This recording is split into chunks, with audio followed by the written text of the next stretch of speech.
आपसे पूछ रहा था कि वर्कर आपके सोशल मीडिया पल्स अगर देखें तो वो गुस्से में नजर आते हैं कि हमसे चीजें छुपाई जाती हैं। एक्चुअली चल क्या रहा है मामला वो पता होना चाहिए। मैं ये अर्ज कर रहा था। हाँ ठीक है, मैं आपको बिल्कुल पिछले चंद दिनों से आपने ये देखा होगा कि एक खास किस्म की कैंपेन चलाई जा रही है जिसमें वर्कर में और लीडरशिप में फासले पैदा करने की कोशिश की जा रही है, लीडरशिप को डिस्क्रेडिट करने की कोशिश की जा रही है और एक बड़े मुनज़्ज़म तरीके से पॉलिटिकल कमेटी की झूठी किस्म की लीक्स जिनका हकीकत से कोई ताल्लुक नहीं है, मुख्तलिफ लोगों से मंसूब कर देना, लोगों का आपस में ट्रस्ट जो है उसका डेफिसिट करवा देना। वर्कर ने कहना देखो जी वो एहतजाज रोकने की कोशिश कर रहा था, फिर वो जो दूसरे सर्कल्स हैं उन्होंने कहना अच्छा ये एहतजाज करवाने की कोशिश कर रहा था। तो ये एक मुनज़्ज़म साजिश है हुकूमत की तरफ से जिसके तहत वो हमारा और वर्कर का फासला पैदा करने की कोशिश कर रहे थे, मगर इनको इस बात का पता नहीं। वर्कर का गुस्सा जायज होता है, वर्कर अपने कायदीन पे, अपने लीडर्स पे, अपनी पार्टी पे गुस्सा नहीं करेगा। तो वर्कर जहाँ की वो गिला कोई उससे जरदारी से या नवाज शरीफ से तो नहीं करेगा। मैं ये समझता हूँ कि जिस वर्कर ने इमरान खान के नाम और तस्वीर के ऊपर लोगों को बगैर देखे इमरान खान की तस्वीर पे MNA MP बना के ऐवानों में भेज दिया, वो वर्कर इमरान खान की जात के लिए खड़ा है।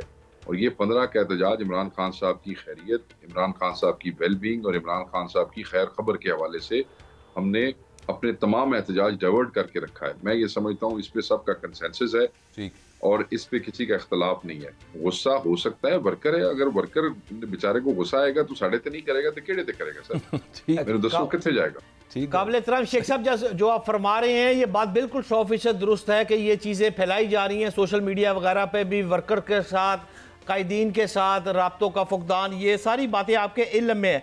मैं आपसे ये पूछना चाहता हूँ कि इस वक्त जो मौजूदा क़यादत है, जैसे एहतजाज के हवाले से बात होती है तो कुछ मुखालफत में आ जाते हैं, कुछ फेवर में आ जाते हैं, तो क्या इस मौके पर आप समझते हैं कि पार्टी की क़यादत जो है वो सिर्फ और सिर्फ जब तक अलीमा खान के पास नहीं होगी, इमरान खान की बहन के पास, तब तक ये मामला ऐसे ही चलते रहेंगे?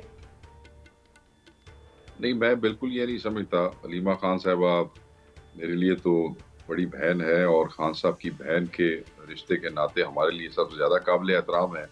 खान साहब ने इन प्रिंसिपल ये डिसीजन लिया हुआ था कि मैं अपनी फैमिली को सियासत से दूर रखूंगा और अलीमा बाजी को जब भी कोई जिम्मेदारी देने की कोशिश की गई या हमने कभी रिक्वेस्ट किया कि आप हमें हेल्प करें तो वो हेल्प जरूर कर देती थी, मगर वो ये कहती थी कि मेरा सियासत से कोई ताल्लुक नहीं है, इमरान खान की फैमिली सियासत में नहीं आएगी। दूसरी बात है, ये जो क़यादत चुनी है, चाहे वो गौहर साहब हैं, चाहे सुलेमान अकरम राजा साहब हैं, ये इमरान खान साहब के हैंड पिक्ड हैं। इमरान खान साहब कोई भी फैसला कर लेंगे तो वो हमारी सर आंखों पे है। जो इमरान खान का फैसला है वो हमारी सर आंखों पे है, भले वो अलीमा खान साहबा हो, भले वो कोई भी हो, हमारे लिए तो जो कायद ने कह दिया वही सबसे आगे। दुरुस्त फरमा रहे हैं। आपने अभी फिक्रा कहा कि पहले पाकिस्तान इमरान खान की जान, ये आपने अभी फिक्रा बोला है। मैं आपसे ये पूछना चाहता हूँ, कमरुज़्ज़मान कायरा साहब से कुछ देर पहले मेरी बात हो रही थी और वो यही फरमा रहे थे कि अगर पाकिस्तान में इमरान खान सियासी जमातों के साथ बैठना चाहे तो मैं बाकी पार्टियों की जिम्मेदारी उठा लेता हूँ, एस्टेब्लिशमेंट से बात को छोड़े और सियासतदानों से बात करे। ये उनका मौक़िफ़ है, आप इस पर क्या रिस्पॉन्ड करेंगे सर? पहली बात तो ये है कि इमरान खान साहब ने आज से 1 माह पहले, अगर आपको याद होगा, तो टोटल एस्टेब्लिशमेंट से डिसएंगेजमेंट का हुक्म दे दिया था।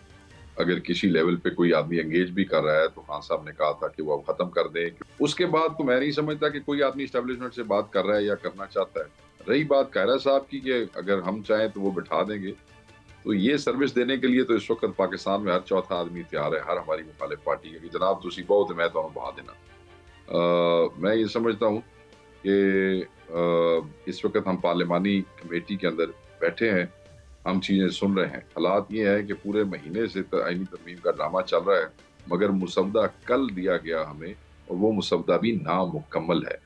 तो जिस दिन हमें बैठना होगा उस दिन हमें किसी की सर्विसेज की ज़रूरत तो नहीं होगी, वो तो कायद का हुक्म होगा। और कायद ने कहा है कि चोरों, मैंडेट चोरों के साथ बैठने का हमारा तुक नहीं बनता है, क्योंकि जिसने हमारी चोरी की हो अब उसके साथ हम बैठ के क्या गुफ्तगू करें जब तक हमारी चोरी वापस नहीं हो जाती। ठीक, आप फिर क्या देख रहे हैं? पाकिस्तान अगर बेहतरी की तरफ जाएगा तो फिर इसका हल क्या है, होना क्या चाहिए? ये आप ये छोड़ दें कि आप PTI से बिलोंग करते हैं। मैं एक पाकिस्तानी शेख वकास अकरम से पूछना चाहता हूं कि पाकिस्तान का इस वक्त हल क्या है इंसाफ पर मबनी? पाकिस्तान का इस वक्त हल ये है कि इस मुल्क में सियासी इस्तेहकाम हो, क्योंकि सियासी इस्तेहकाम के बगैर मईशत बेहतर नहीं हो सकती, और मईशत बेहतर ना हुई तो आवाम जो है वो किसी भी तरफ, किसी भी सिमत जा सकती है और हालात बहुत बुरे हो सकते हैं। और उसके लिए क्या ज़रूरी है कि जो इस मुल्क की क़यादत है वो इसके हकीकी हुक्मरानों के हवाले की है, जिनको अवाम ने एतमाद दिया, जिनको अवाम ने वोट दिए, चोरों, डाकुओं और गासिबों से छुड़ा के जिसको भी किसी ने वोट दिया। सर, आपने मुझसे एक सिंपल सवाल किया, मैंने तो जूम मानी बात नहीं की, मैंने तो स्ट्रेट जवाब नहीं, दिया। लेकिन उसका आगे तो उसका मंतकी तरीकाकार तो यही है ना, उसमें और क्या है? नहीं, मंतकी तरीकेकार जो मर्जी हो, मतलब अपना हक मांगना वो गलत बात है। मैं वो हम नहीं, तो अदालत के अंदर गए हुए अपने इस हक के लिए।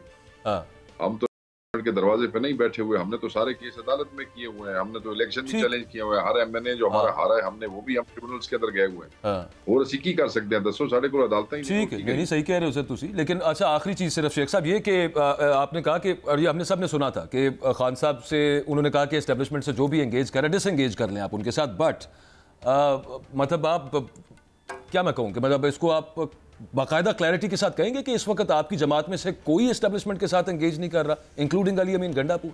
मैं पीटीएम के सेंस में बात नहीं कर रहा, ओवरऑल बात कर रहा हूँ।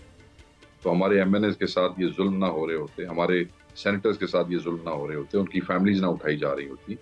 जो एस्टेब्लिशमेंट के साथ ठीक होता है उसके साथ मुल्क में जुल्म तो कोई नहीं होता ना जी, फिर तो हुकूमतें भी बंदे के। लेकिन सर मैं तो एंगेज करने का कह रहा हूँ, ठीक होना तो बात की बात है, बातचीत शुरू होती है तो बात एतमादी खत्म होती है ना, मैं तो सिर्फ बातचीत शुरू होने की बात कर रहा हूँ।